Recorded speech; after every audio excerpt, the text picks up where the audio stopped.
সেইটো সকলো মোৰ দেখা জানা সকলো কাৰ্যকৰ্তাই জানে যে সোণৰ চামুচ লৈ নহয়, মই ৰূপৰ নহয়, মই পিতলৰ চামুচ লৈ অহা নাই। আচলতে মই মামৰে ধৰিব লগা লোহাৰ চামুচ লৈহে জন্ম লৈছো।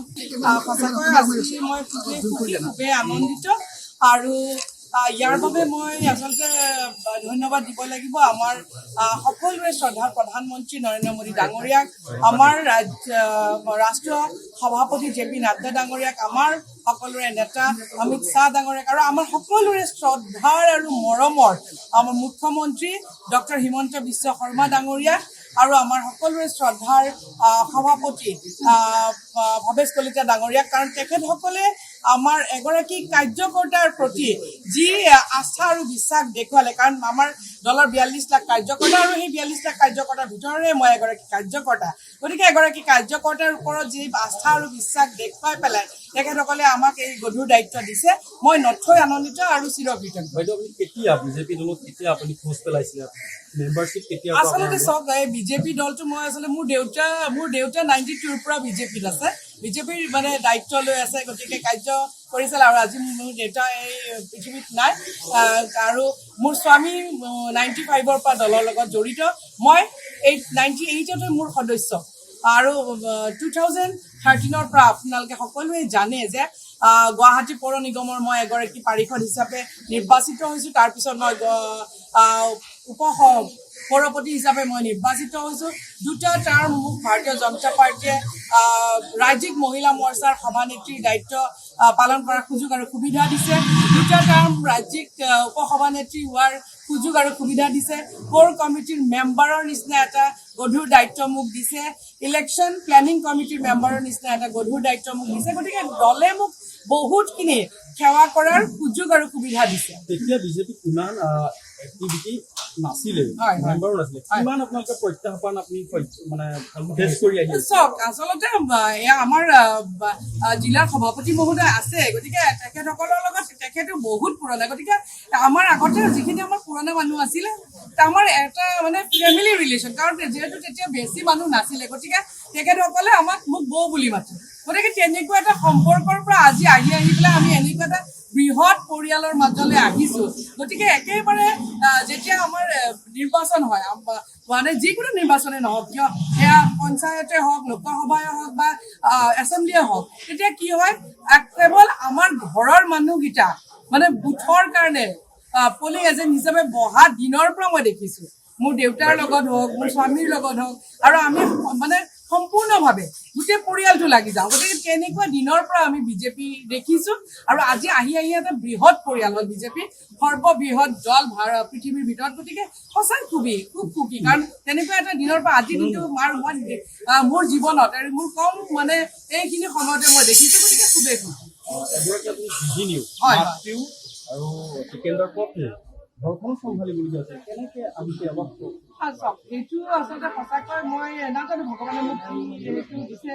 আৰু মই মোৰ ঘৰ, মই যিমানেই সমাজৰ কাম নকৰোঁ বা মই এগৰাকী শিক্ষয়িত্ৰীও আছিলোঁ, কিন্তু মই ঘৰখনক, মোৰ ল'ৰাক মই কিন্তু গুৰুত্ব সদায় দি আহিছোঁ। কাৰণ যদি মোৰ ল'ৰাক যদি মই ভাল কৰিব নোৱাৰোঁ, তেতিয়াহ'লে মই সমাজখন কেনেকৈ ভাল কৰিম। গতিকে মই সদায় কওঁ যে মোৰ ল'ৰা মোৰ কাৰণে প্ৰধান, কাৰণ মোৰ ল'ৰাৰ নিচিনা তাক সি যদি সমাজখনত যদি মই তাক ভাল কৰি পেলাই মই যদি তাক মানে আদৰ্শ হিচাপে যদি মই তাক নিৰ্মাণ কৰিব নোৱাৰোঁ, তেতিয়াহ'লে সমাজখনত মোৰ ডাঙৰ কথা কোৱাৰ মোৰ সেই যিটো মানে গ্ৰহণযোগ্যতা সেইটো নাথাকিব। গতিকে মই ঘৰখনক, মোৰ স্বামীক, মোৰ পৰিয়ালক, মোৰ শাহু শহুৰ, মোৰ যিমানখিনি মানুহ আছে সেইখিনিক মই সমানে গুৰুত্ব দি আহিছোঁ, যেনেকৈ মই সমাজখনক গুৰুত্ব। বাইদেউ, আপুনি শিক্ষয়িত্ৰী আছিলে, তাৰপিছত যেতিয়া আপোনাৰ যিটো ঘৰ তেতিয়া আপোনাৰ তেতিয়া সেই পাৰিষদীয় অঞ্চলটোত মহিলা ৰিজাৰ্ভেশ্যন আছিলে, পাৰিষদ হ'ল, তাৰ পাছতে আপোনাৰ গোটেই ৰাজনীতি পাৰিষদৰ পৰা একদম আজিৰ পৰ্যায়লৈকে।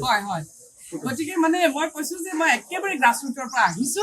গতিকে ৰাইজৰ লগত থকা যিটো মানে আমেজ, সেই আমেজটো মই বাৰুকৈ বহুত সময় মই সেই আমেজটো লৈছো।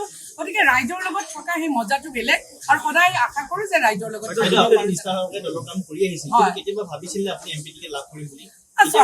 মই এইটো নহয় যে মই ভবা নাই, মই এইটো ক'লে মিছা কথা কোৱা হ'ব। কাৰণ মই সদায় যেতিয়া মহিলাসকলৰ মাজত থাকোঁ, মহিলাসকলে যেতিয়াই মোক মাতে, মই প্ৰতিখন সভাতে কওঁ বা মহিলাসকলক লগ পালেও কওঁ যে আমি যিহেতু এটা ফিল্ডত কাম কৰি আছোঁ, গতিকে সপোন দেখিব লাগে। সপোন নেদেখাটোৱে ভুল, কাৰণ সকলোৱে সকলোৱে কাম কৰি আছে, সকলোৱে নিজৰ নিজৰ যি পৰিসৰ আছে, কোনোবাই হয়তো এগৰাকী পঞ্চায়তৰ সভানেত্ৰী হোৱা বা পঞ্চায়তৰ মেম্বাৰ হোৱা, কোনোবাই টাউন কমিটিৰ কাউন্সিলৰ হোৱা, কোনোবাই MLA হোৱা, কোনোবাই MP হোৱা, তেনেকুৱা সপোন কিন্তু সকলোৱে দেখিব লাগে আৰু সপোন দেখিলে সপোন পুৰা হ'ব।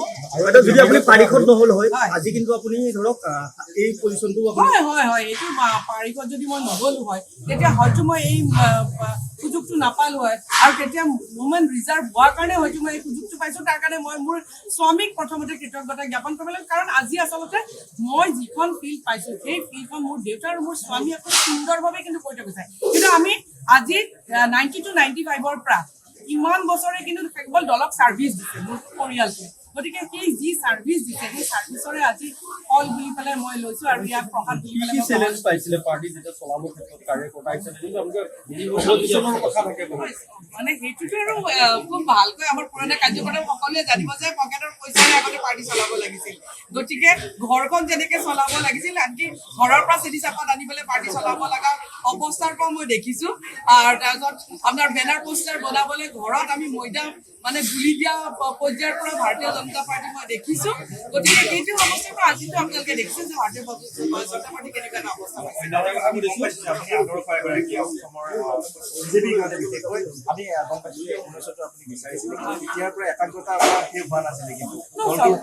হয় মই 19ত বিচাৰিছিলো। গতিকে 19ত আমাৰ সকলোৰে শ্ৰদ্ধা আৰু সকলোৰে মৰমৰ আমাৰ কুইন বাইদেউক দিলে।